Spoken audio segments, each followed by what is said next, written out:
Dear student, today I will start chapter 9, that is reproduction in animal, class 8 science. Clear? So the topic is, what is the topic we will read in this lesson? So I will tell you the topic which is going to tell. Okay. So the topic in this chapter is male reproductive system. Okay.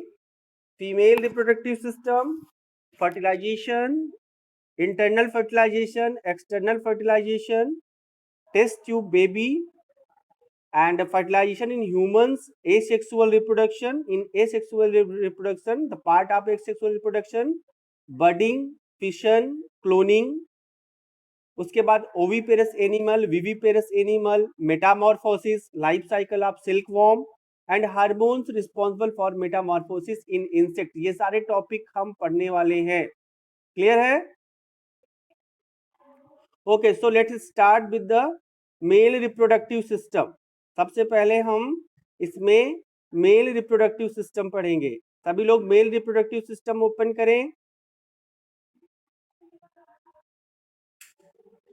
Male reproductive system का diagram सभी के पास दिख रहा होगा बेटा। इसमें कुछ parts होते हैं, जैसे स्पर्म कहाँ पे स्टोर किया जा रहा है, आप एरो उसमें लगा होगा, वो इंडिकेट हो रहा होगा, आप देख सकते हैं।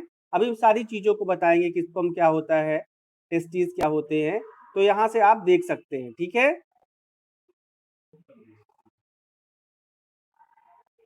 ओके। सो इसमें टेस्टिस क्या होता है ये सब हम डिस्कस करेंगे। सो फर्स्ट ऑफ ऑल, अगर हम मेल रिप्रोडक्टिव सिस्टम देखते हैं बेटा, तो you can see it consist of testis, sperm, duct and penis. इसमें 3 पार्ट्स होते हैं। टेस्टिस का पार्ट आपको दिखाई पड़ रहा होगा, स्पर्म डक्ट का, जिसके थ्रू स्पर्म कंडक्ट होता है, एंड पेनिस का पार्ट दिखाई पड़ रहा होगा।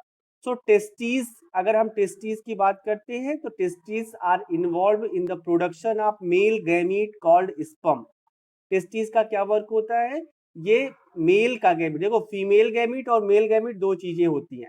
फीमेल गैमीट आपका ओवा होता है और मेल गैमीट स्पर्म होता है। तो टेस्टिस का क्या फंक्शन होता है? ये टेस्टिस जो मेल रिप्रोडक्टिव सिस्टम का पार्ट है, ये प्रोडक्शन करता है मेल गैमीट्स को, जिसको कहते हैं स्पर्म। और स्पर्म का डायग्राम आपकी बुक में बना हुआ होगा, आप देख सकते हैं। Million of sperm are produced by the testis. जो ये टेस्टिस है, इससे मिलियन ऑफ स्पर्म जो है वो प्रोड्यूस होंगे। एक बार के इजैकुलेशन जब होता है तो उसमें लगभग जो काउंट होता है स्पर्म का, वो लगभग 1 मिलियन होता है, या मिलियंस होते हैं। 1 मिलियन नहीं कह के हम कह रहे हैं कि मिलियंस ऑफ स्पर्म ये क्या कहते हैं, प्रोड्यूस करता है कौन? टेस्टिस। अगर स्पर्म का डायग्राम देखो बेटा, तो उसमें हेड पोर्शन दिखाई पड़ रहा होगा, मिडल पीस दिखाई पड़ रही होगी, और एक टेल दिखाई पड़ रहा होगा। ये ह्यूमन का स्पर्म है। तो ये सारी चीजें आपको 3 पार्ट्स दिखाई पड़ रहा होगा, head, middle piece and tail. So these 3 part consist human sperm, head, middle piece and tail. ये तीनों पार्ट इनके पास है। And you know each sperm consist of 3 parts. मैंने बता दिया कि हेड, मिडिल पीस और टेल, ये तीनों पार्ट होते हैं स्पर्म पे। अभी फीमेल रिप्रोडक्टिव सिस्टम सभी ओपन करो, और फीमेल रिप्रोडक्टिव सिस्टम में आप देख सकते हो कि उसके जो पार्ट है, वो यूटरस एक पार्ट दिखाई पड़ रहा होगा, एक पार्ट ओवरी का दिखाई पड़ रहा होगा, और एक पार्ट ओविडक्ट का दिखाई पड़ रहा होगा। So it consist of ovaries, oviduct and uterus. Clear? सभी को दिखाई पड़ रहा होगा, ovaries, oviduct and uterus. Ovaries देखो 2 है, left side and right side, देख सकते हैं आप। ठीक है, समझ में आ रहा है? ओके। एंड यू नो कि जो ओवरीज होती है, ये प्रोड्यूस करती है ओवा या एग को प्रोड्यूस करती है। जो फीमेल पार्ट का जो फीमेल गैमीट है, वो ओवा या एग होता है, मेल गैमीट स्पर्म होता है। तो मेल गैमीट जो स्पर्म है, उसका प्रोडक्शन टेस्टिस कर रही थी, और ओवरी का प्रोडक्शन, सॉरी, ओवरीज का क्या काम है कि ये ओवा या एग प्रोड्यूस करेगी, और ये फीमेल पोर्शन है या फीमेल पार्ट है, फीमेल रिप्रोडक्टिव सिस्टम का पार्ट होता है। और आपको बेटा ये भी बताना चाहिए कि a single matured egg is release from ovary into oviduct every month. आपको पता होना चाहिए कि जो सिंगल मैच्योर्ड एग मतलब कि जो आपकी ओवरी है उससे मैच्योर्ड एग रिलीज होता है, और वो एग जब रिलीज होता है तो वो ओवरी से किधर की ओर जाता है, ओविडक्ट की ओर जाता है। ठीक है, और ये हर एक मंथ में एक बार ये वाली ओवरी से एग रिलीज होगा, राइट वाली से, एक बार लेफ्ट वाली से। अगर एक बार लेफ्ट वाली से हो गया तो फिर वो राइट वाली ओवरी से रिलीज होगा। तो आप ये जान लो कि हर एक मंथ में ये जो ओवरी है वो ओवा या एग रिलीज करती है और अल्टरनेट करती है, एक बार राइट ओवरी एक बार लेफ्ट ओवरी वो एग को रिलीज करेगी, और ये एग किधर की ओर मूव करेगा, ओविडक्ट की ओर मूव करेगा, जो कि आप डायग्राम में देख रहे हैं कि ओविडक्ट का पोर्शन क्या है। ओविडक्ट का दूसरा नाम फैलोपियन ट्यूब भी होता है। And baby develop in the uterus, जो यूटरस पोर्शन आपको फीमेल रिप्रोडक्टिव सिस्टम में दिखाई पड़ रहा है, वहां पे जो बेबी डेवलप करता है, जो बेबी फॉर्म हो रहा है मदर के वूम में, वो डेवलपमेंट कहाँ करेगा, जो यूटरस वाला पोर्शन है वहीं पे जाकर के वो एडहेयर होगा और चिपका रहेगा, और वहीं उसका डेवलपमेंट होगा यूटरस के पार्ट में। And egg is also single card like sperm. ठीक है, तो ये प्रोसेस हुई आपकी, समझ में आया। Egg is also single celled like sperm, जैसे आपका स्पर्म सिंगल सेल का था वैसे जो एग प्रोड्यूस हो रहा है वो भी सिंगल सेल का होगा। तो स्पर्म और एग दोनों किस सेल के हैं, एक सेल के बने हुए हैं, सिंगल सेल के बने हुए हैं। ठीक है, इसके बाद डायग्राम देखिए, आप में फर्टिलाइजेशन का एक डायग्राम होगा जिसमें स्पर्म जो है वो एग के अंदर पेनिट्रेट कर रहा है, उसके अंदर जा रहा होता है। तो वो वाला डायग्राम आपके बुक में होगा, आप वहां पे देखिए कि जो फर्टिलाइजेशन प्रोसेस है, ये प्रोसेस क्या है, फर्टिलाइजेशन।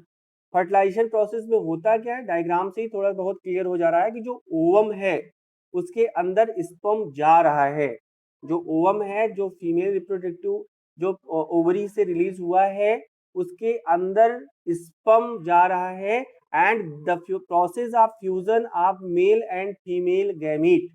मेल गैमेट मैंने बताया कि स्पर्म होता है और फीमेल गैमेट आपका ओवा या एग होता है। तो जब भी दोनों फ्यूज करते हैं, मेल गैमेट स्पर्म फ्यूज करेगा फीमेल गैमेट ओवा से, तो उस प्रोसेस को हम क्या कहते हैं, फर्टिलाइजेशन। और फ्यूज करता है तो फॉर्मेशन किसका होता है, जाइगोट का फॉर्मेशन होता है। When sperm and egg or we can say that in other way, the process of fusion of male gamete with female gamete to form zygote, and the process is called fertilization। उससे zygote बनेगा fusion से, और process क्या बोला जाएगा, fertilisation बोला जाएगा। Clear हो गया है। And it is of two types, जो फ्यूजन है या जो फर्टिलाइजेशन है ये टू टाइप्स का होता है बेटा, internal fertilization and external fertilization. Internal and external fertilization. First of all, internal fertilization. What is internal fertilization? So in this, the fusion of sperm and egg takes place inside the female body। internal का मतलब हो रहा है inside। तो जो fusion हो रहा है, जो फर्टिलाइजेशन हो रहा है वो फीमेल बॉडी के अंदर होता है, तो उसको हम कहते हैं internal fertilization. And it occurs in cows, dogs and humans. Cow में, डॉग में, ह्यूमंस में इंटरनल फर्टिलाइजेशन होता है, क्योंकि जो स्पर्म और एग का फ्यूजन है वो फीमेल बॉडी के अंदर हो रहा है, हम देख नहीं सकते हैं। ठीक है। एंड एक्सटर्नल फर्टिलाइजेशन कैसा फर्टिलाइजेशन होता है, नाम से ही क्लियर हो रहा है, external means outside of the body. जब फ्यूजन मेल स्पर्म का और फीमेल एग का बॉडी के बाहर होता है, या क्या कहते हैं, सराउंडिंग मीडियम में होता है, जनरली वाटर में होता है, तो हम इसको कहते हैं external fertilization. So in this the fusion of sperm and egg takes place outside the female body in a surrounding medium, generally water। तो ये फ्यूजन कहाँ पे हो रहा है, एक्सटर्नल हो रहा है, आउटसाइड ऑफ द बॉडी हो रहा है, मींस वाटर में जनरली होता है, और ये फ्रॉग में होता है, फिशेज में होता है, स्टारफिश एटसेट्रा। ये सब एग्जाम्पल है जिनमें एक्सटर्नल फर्टिलाइजेशन होता है, मींस बॉडी के अंदर फर्टिलाइजेशन नहीं होता है, बॉडी के अंदर मेल और फीमेल गैमीट नहीं मिल रहे होते हैं, बॉडी के बाहर ये दोनों मिलते हैं और फर्टिलाइजेशन होता है। तो ये फ्रॉग में, फिशेस में और स्टारफिश में देखने को मिलेगा। क्लियर बेटा? इसके बाद आपको एक टर्म आपने सुना होगा, टेस्ट ट्यूब बेबी। कुछ बच्चों ने सुना होगा टेस्ट ट्यूब बेबी क्या होता है, तो टेस्ट ट्यूब बेबी डिस्कस कर लेते हैं बेटा। A baby conceived by fertilization, a baby conceived by fertilization that occurs outside the mother's body is called test tube baby। अगर बेबी जो है वो कंसीव किया जा रहा है फर्टिलाइजेशन के थ्रू, मदर के उसमें क्या होता है, outside of the mother body, तो उसको हम टेस्ट ट्यूब बेबी कहते हैं। इसमें डेवलपमेंट होता है एम्ब्रियो का। उसमें क्या करते हैं, the zygote repeatedly divides to form a ball of cells. इसमें सारी प्रोसेस वही होगी, ठीक है। मतलब आपका जो डेवलपमेंट है, जैसे आपका जनरल जो फर्टिलाइजेशन होता है उसमें जो प्रोसेस होती है सब कुछ वही होगा, लेकिन जो कंसीव होगा, जो फर्टिलाइजेशन होगा जिसमें स्पर्म आउटसाइड से बॉडी के, मतलब कि बॉडी के अंदर जो है वो किसी क्या कहते हैं, मेडिकली उसको जो है बॉडी के अंदर क्या कहते हैं, इंसर्ट किया जाता है या बॉडी के अंदर उसको पहुंचाया जाता है फीमेल बॉडी के अंदर, ठीक है। तो इसको कहते हैं टेस्ट ट्यूब बेबी। इसमें डेवलपमेंट जो होगा एम्ब्रियो का वो वैसे ही होगा जैसे एक नॉर्मल बॉडी में होता है। इसमें जब फर्टिलाइजेशन के बाद जब जाइगोट बनेगा तो आपको पता होना चाहिए कि जाइगोट फिर से डिवाइड करता है। मैंने बताया कि जब स्पर्म और एग दोनों मिलते हैं तो जाइगोट फॉर्म होता है, और जाइगोट फिर जाइगोट डिवाइड करता है, और जाइगोट जब डिवाइड करता है तो बॉल ऑफ सेल, एक बॉल की तरह स्ट्रक्चर बनता है, और ये बॉल ऑफ सेल फिर से डिफरेंशिएट होता है। मतलब अब स्पेशलाइज्ड वर्क करेगा। ये डिफरेंशिएट का मतलब जो भी ये डिवीजन करेगा बॉल, जाइगोट के बाद जो बॉल बना तो ये फिर से स्पेसिफिक वर्क करेगा, और ये क्या बनाएगा, टिश्यू बनाएगा और ऑर्गन का डेवलपमेंट करेगा। बॉडी में टिश्यू बनाएगा और ऑर्गन बनाएगा। आपने सेल चैप्टर पढ़ा था जिसमें सेल डेवलप, कई सारी सेल जब साथ में मिलती थी तो टिश्यू बनता था, और कई सारी टिश्यू मिलकर के ऑर्गन बनाती थी। तो ये जो जाइगोट है ये फर्दर डिवाइड करेगा, और ये टिश्यू और ऑर्गन में डेवलपमेंट करेगा, रिपीटेडली डिवाइड होके। And this stage it is called embryo. जो ये डेवलपमेंट है, जो टिश्यू ऑर्गन का डेवलपमेंट हो रहा है, जो ये डिफरेंशिएट हो रहा है जाइगोट, ये एम्ब्रियो बोला जाएगा कि ये एम्ब्रियो होता है, ठीक है। एंड एम्ब्रियो क्या करेगा, ये एम्ब्रियो आपका यूटरस, मैंने बताया था ना, यूटरस की वॉल पे जाकर के अटैच्ड हो जाएगा, और वहीं पे डेवलपमेंट होगा बहुत सारे बॉडी पार्ट्स के। जो बेबी है उसका बॉडी पार्ट्स वहीं यूटरस, जब यूटरस पास ये एम्ब्रियो अटैच्ड हो जाता है तो बॉडी पार्ट्स का डेवलपमेंट यहीं यूटरस के पास होता है।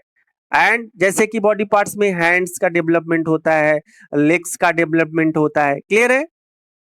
And foetus is a stage of embryo.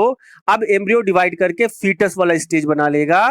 Foetus मतलब बेबी फॉर्मेशन हो रहा है तो फीटस स्टेज बन जाएगा। That's so main recognisable feature of mature organism. Foetus हम कब बोलेंगे, जब हम उसके बॉडी पार्ट को रिकॉग्नाइज करने लगेंगे, करे इसमें हैंड भी दिखाई पड़ने लगा, इसमें लेग्स भी दिखाई पड़ने लगे, तो अब एम्ब्रियो ना बोलकर हम उसको फीटस बोलते हैं।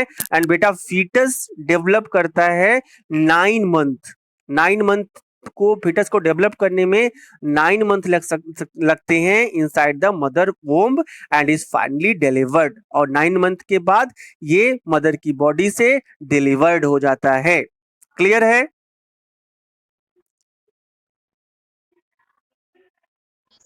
Okay. And fertilization in humans में, अगर ह्यूमन का ओवम देखे तो ह्यूमन का ओवम का डायग्राम इस तरह दिखता है, मे बी आपकी बुक में भी है।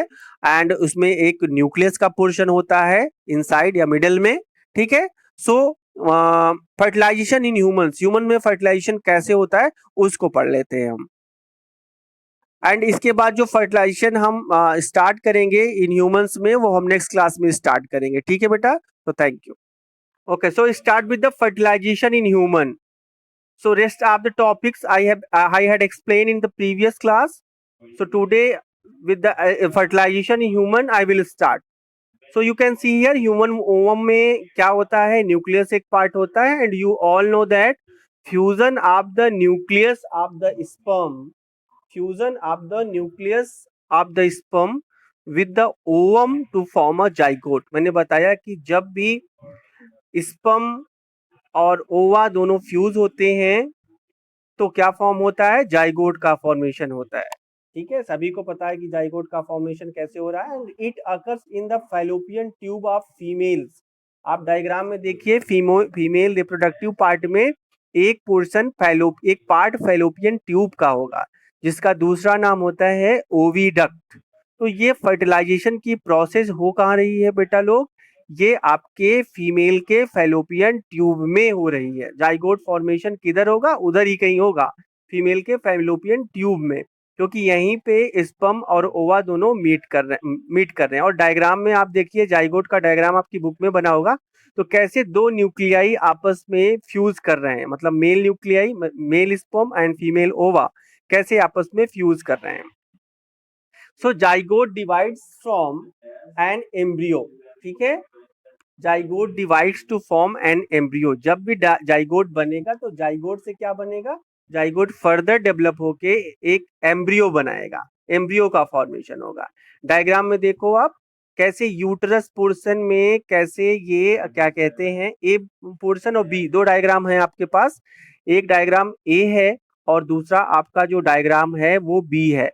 ए डायग्राम में आप देख रहे हैं ओवल्यूशन हो रहा है, और ओवल्यूशन के बाद ओवरी से एग्स रिलीज हो रहे हैं, और फिर आपका ये जाइगोट कहीं फैलोपियन ट्यूब में फॉर्म हुआ, मींस यहाँ पे फर्टिलाइजेशन होता है, और फर्टिलाइजेशन के बाद ये जाइगोट मूव करता हुआ कहाँ पे जाता है, यूटरस पोर्शन की तरफ जा रहा होता है। और इसमें कई फेज होते हैं, ध्यान से अगर आप फिगर देखें तो इसमें देखिए ये डिवाइड कर रहा है, पहले सिंगल सेल था, उसमें न्यूक्लियस था, उसके बाद देखिए वो सेल डिवाइड हुई, फिर डबल हो गया, फिर आप देखिए क्वाड्रेट स्टेज में हो गया, फिर उसके बाद फिर उसका डेवलपमेंट हुआ, ऐसे डेवलप डेवलप होते हुए वो आपके एम्ब्रियो, जो फीमेल पोर्शन का एम्ब्रियो पोर्शन है, उसमें जाके ये एम्बेडेड हो जाता है, वहीं जाके लग जाता है। ठीक है, और वहीं पे क्या होता है, डेवलप होता है। एम्ब्रियो का डेवलपमेंट कहाँ पे होता है, सी वाले डायग्राम में आप देख सकते हैं, ये डेवलपमेंट होता है आपका यूटरस पोर्शन में। कोई आपसे पूछता है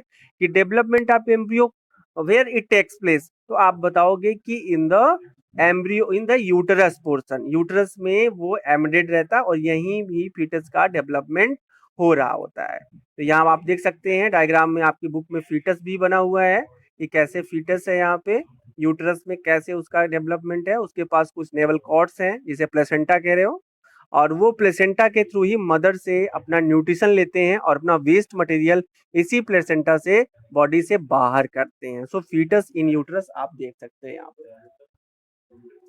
इसके बाद बेटा ये पॉइंट है कि foetus develops inside the mother's body for 9 month. Foetus जो है वो मदर की बॉडी में 9 मंथ्स तक डेवलपमेंट इसका होता है। ठीक है, और उस पीरियड को हम जेस्टेशन पीरियड बोलते हैं।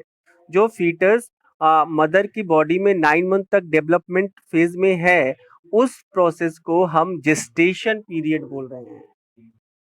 After that asexual reproduction. अभी तक तो हमने सेक्सुअल रिप्रोडक्शन पढ़ा, अब हम एसेक्सुअल रिप्रोडक्शन की बात करते हैं। तो आपको पता है बेटा कि सेक्सुअल रिप्रोडक्शन में सेक्सेस की जरूरत होती थी, मेल और फीमेल, लेकिन एसेक्सुअल का मतलब a means absent, sexual means sexes. ठीक है, सेक्सेस जिसमें अब्सेंट हो उसे हम एसेक्सुअल रिप्रोडक्शन कंसीडर करते हैं या कहते हैं। अब सेक्सेस अब्सेंट का मतलब क्या है, चलो हम पढ़ के समझते हैं। The types of reproduction which involves only a single parent. ऐसा रिप्रोडक्शन का जिसमें केवल सिंगल पेरेंट का इन्वॉल्वमेंट हो रहा है, and the new individual are formed without the fusion of the gamete. और जिससे सिंगल पेरेंट से नए इंडिविजुअल का, नए प्रोजीनी का फॉर्मेशन हो रहा है without the fusion of the gamete, बिना गैमीट का फ्यूजन किए, उसे हम कहते हैं एसेक्सुअल रिप्रोडक्शन बोलते हैं। तो अभी आपने सेक्सुअल में पढ़ा था कि मेल का स्पर्म और फीमेल का ओवा दोनों फ्यूज होते थे, लेकिन यहाँ पे केवल एक पेरेंट इन्वॉल्व कर रहा है और उससे नया इंडिविजुअल फॉर्म हो रहा है, और यहाँ पे कहीं पे भी फ्यूजन प्रोसेस नहीं हो रही है। And asexual reproduction are mainly आपके जो हैं वो 3 कॉमन मेथड्स हैं, जैसे बर्डिंग, फिशन एंड क्लोनिंग। अपनी बुक खोलिए, उसमें देखिए कि बर्डिंग का डायग्राम कैसे है, फिशन का कैसे है, क्लोनिंग का कैसे है। So first of all we will read about the budding. हम लोग बर्डिंग के बारे में पढ़ेंगे। So it involves the formation of new individual from the bulging of the parent body. Budding वो प्रोसेस है जो कि एसेक्सुअल रिप्रोडक्शन का पार्ट होता है, जिसमें नया इंडिविजुअल फॉर्म होता है bulging of the parent body. Parent body जो है, जो एक सिंगल पेरेंट है ना, उसकी बॉडी में एक बल्ज होता है, एक उभार होता है, एक प्रोट्यूड फॉर्म होता है, या एक एक उभार टाइप का हिस्सा पहले निकलता है उसी मेन बॉडी पार्ट से, पेरेंट बॉडी पार्ट से, और फिर वही पेरेंट बॉडी पार्ट में लगा लगा मतलब चिपका रहता है और उसमें डेवलपमेंट होता रहता है। जो उभार निकला हुआ है या जो बल्ज निकला हुआ है, वही बल्ज एक नए इंडिविजुअल के रूप में उसकी ग्रोथ होती है। और जब वो मैच्योर्ड हो जाता है तो अपने पेरेंट बॉडी से वो डिसेक्ट हो जाता है, मतलब पेरेंट बॉडी उसको अपनी बॉडी से डिसेक्ट कर देती है या निकाल देती है। फिर वो अपना एक नया इंडिविजुअल के रूप में वो क्या होता है, तैयार होता है। And this phenomena is very common in plants में होते हैं कुछ, ये कुछ फंगस में होते हैं, एंड कुछ एनिमल्स में, जैसे हाइड्रा के केस में, ईस्ट के केस में, ये बडिंग प्रोसेस के थ्रू इनमें रिप्रोडक्शन होता है, ये अपनी प्रोजनी को बढ़ाते हैं। नेक्स्ट बेटा बात करें फिशन का डायग्राम देखिए। तो फिशन ये अमीबा के केस में होता है, जिसका दूसरा नाम है बाइनरी फिशन। बाइनरी मतलब टू, फिशन मतलब पार्ट, ठीक है। जिसमें आप ए बी सी डी करके डायग्राम देखेंगे, अगर नहीं दिखेगा तो वीडियो में आपको मिल जाएगा, जो मैं आपको वीडियो भी अपलोड करने वाला हूँ।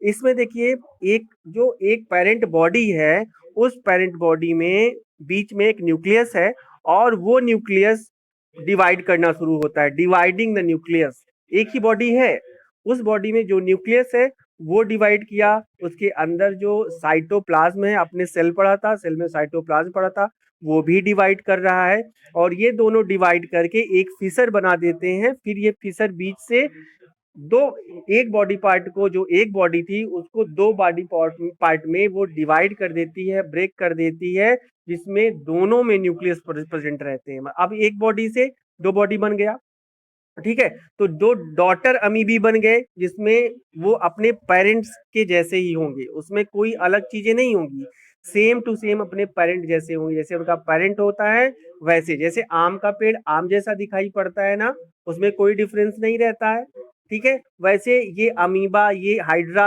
अपने जस्ट लाइक अपने पेरेंट्स ही होंगे, ठीक है, अपने पेरेंट्स जैसे ही होंगे। एंड बेटा जो बाइनरी फिशन है is a type of asexual reproduction that occurs in amoeba. ये किस केस में हो रहा है, अमीबा की केस में हो रहा है, या अमीबा में ये पाया जा रहा है, ठीक है। It is a type of asexual reproduction in which a single cell divides into two half. ये वो प्रोसेस है एसेक्सुअल रिप्रोडक्शन का, जिसमें जो सिंगल सेल है वो टू इक्वल हाल्फ्स में, या इक्वल क्या कहते हैं, टू हाल्फ्स में डिवाइड होता है, दो पार्ट में वो डिवाइड हो जाएगा, ठीक है। तो ये आपका क्या हो गया, फिशन हो गया। तो फिशन बर्डिंग आई होप कि आपको समझ में आया होगा। नेक्स्ट है आपकी क्लोनिंग। क्लोनिंग सभी को बहुत बड़ा इंटरेस्टिंग टॉपिक है। क्लोनिंग क्या होती है, सभी जानते हो क्लोनिंग ना। तो फर्स्ट जो डॉर्सेट सीप थी, और एक आपका दिया है, सॉरी, फिन डॉर्सेट सीप, स्कॉटिश ब्लैकफिश, ईव और डॉली, तीन फिश के तीन आपको सीप डायग्राम में दिखाई पड़ रही होंगी। और इसको हम पढ़ने वाले हैं कि क्लोनिंग कैसे हुई थी, या क्लोनिंग का क्या प्रोसीजर रहा है।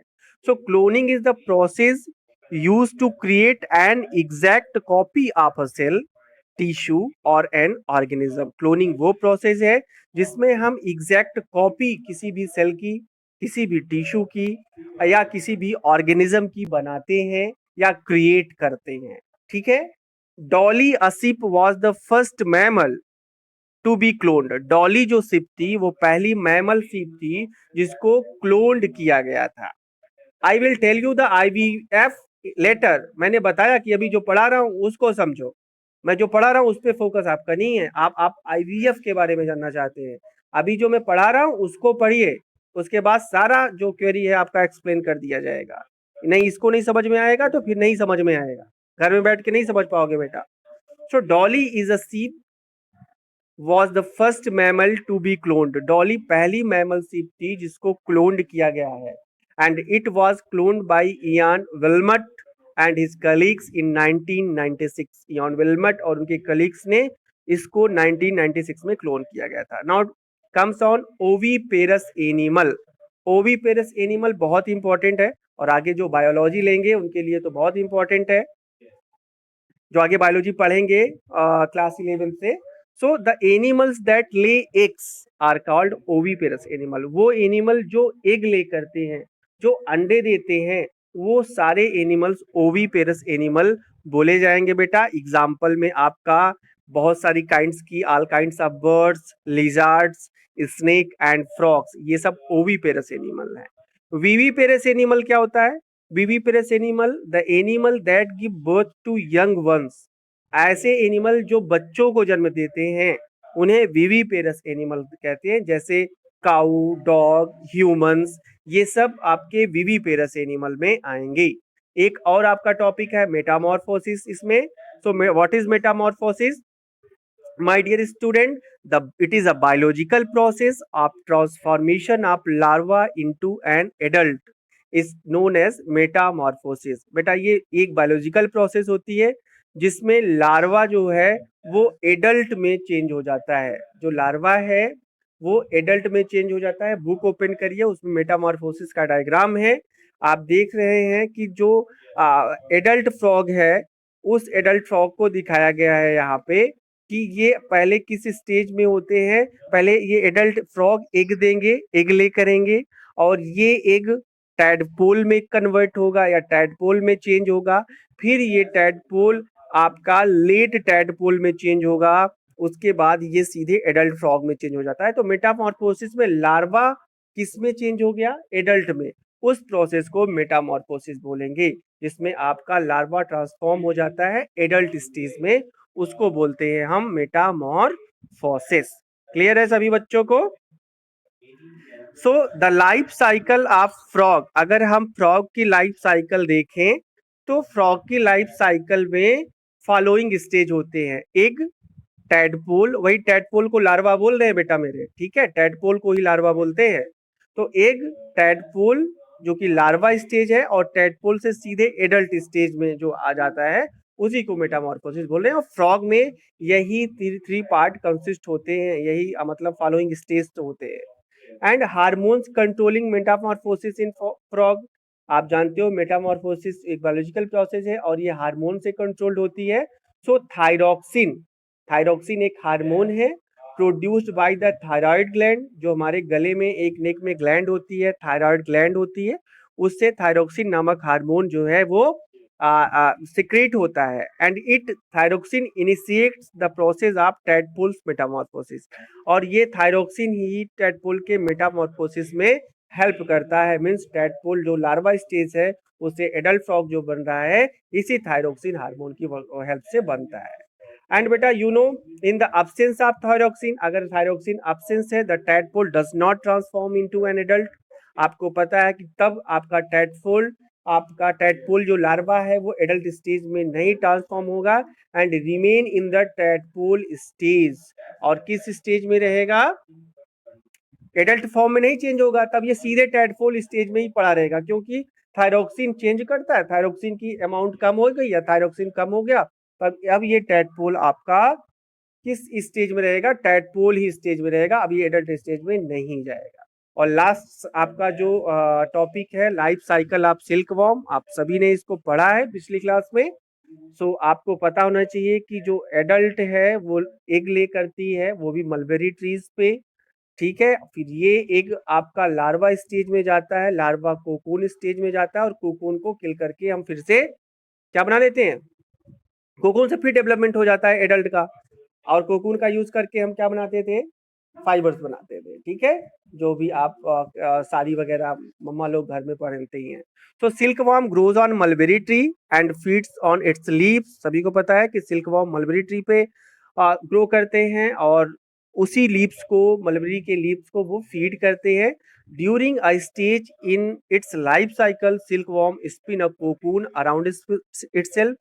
अपने स्टेज में, अपने लाइफ साइकिल में सिल्क वॉर्म कोकून को अपने चारों तरफ इटसेल्फ बनाते हैं। 8 स्टेज में अपने हेड को 8 के उसमें जैसे 8 बनाते हो ना आप इंग्लिश में लेटर में, ऐसे अपने हेड को मूव करके कोकून फॉर्म करते हैं, ठीक है।